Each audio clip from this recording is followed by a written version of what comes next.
దేవుని చట్టం ఒకటి ఉంది.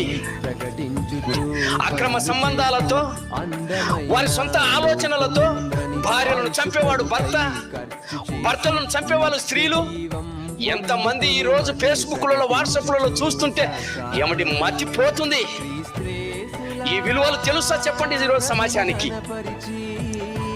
దేవుని కుమార్తెను ఏమండి చివరి వరకు ప్రేమించాలి. ఏమండి అద్భుతమైనటువంటి ప్రేమలు బైబిల్లో ఉన్నాయండి. భక్తులు చివరి వరకు ప్రేమించారు.